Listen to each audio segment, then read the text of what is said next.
ప్రతిపక్షాలు అనవసర రాద్ధాంతం చేస్తున్నాయన్నారు మంత్రి జూపల్లి కృష్ణారావు. నిజామాబాద్ జిల్లా మెడ్రాజ్పల్లి ధాన్యం కొనుగోలు కేంద్రాన్ని పరిశీలించారు మంత్రి జూపల్లి. రాష్ట్రంలో సమస్యలు లేవన్నట్టు ధాన్యం కొనుగోళ్లపై బీఆర్ఎస్, బీజేపీ రాజకీయాలు చేస్తూ రైతులను అయోమయానికి గురి చేస్తున్నాయని అన్నారు. ప్రతి గింజ కొనేందుకు ప్రభుత్వం సిద్ధంగా ఉందన్నారు. రైతులు ఆందోళన చెందవద్దన్నారు. రైతుకు సన్న రకానికి 500 రూపాయల బోనస్ అందిస్తామని వెల్లడించారు. మంత్రి వెంట Bodhan MLA Sudarshan Reddy, Nizamabad rural MLA Bhupathi Reddy, collector Rajiv Gandhi Hanumanthu ఉన్నారు.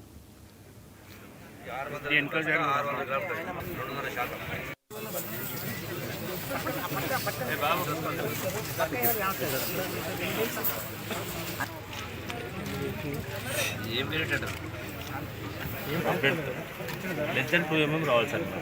1.79 machine. This is fine, breadth wise.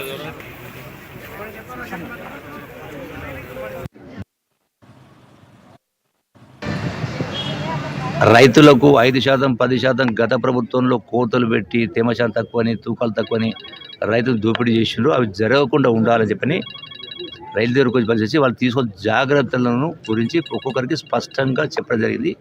ఇక్కడ రైతులు కొనుగోలు చేసిన తర్వాత, ఒడ్లు కొనుగోలు అయిన తర్వాత, తూకాలు అయిన తర్వాత వాళ్ళకి రసీదు ఇస్తాను. రసీదులో ఎన్ని బస్తాలు, ఎన్ని కిలోలు, ఎంత అమౌంట్ వస్తుంది అది చేస్తూ అట్లాగే బోనస్ కూడా 500 రూపాయలు కలిపి రసీదు ఇచ్చేటువంటి ఏర్పాటు చేస్తాం.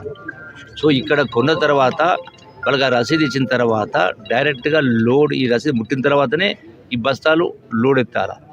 మళ్ళీ రైతులు మిల్లర్ల దగ్గరికి పోయి పడిగాపులు కావాల్సిన అవసరం ఉంటుందనే జిల్లా కలెక్టర్ను, సంబంధించిన సివిల్ సప్లై శాఖ అధికారులు, రెవెన్యూ అధికారులు పిలిచి మా గౌరవ శాసనసభ్యులు పెద్దలు సుదర్శన్ రెడ్డి గారు, అలాగే శాసనసభ్యులు భూపతి రెడ్డి గారు అందరి సమక్షంలో, ఇక్కడ మార్కెట్ కమిటీ అధికారులు కావచ్చు, మార్కెట్ అధ్యక్షులు కావచ్చు, అందరి సమక్షంలో రైతులకు అన్ని అధికారులు కూడా ఆదేశిస్తూ రైతులకు జాగ్రత్త చెప్పి వాళ్ళు ₹1 నష్టపోకుండా పద్ధతితో చేస్తా ఉన్నాం.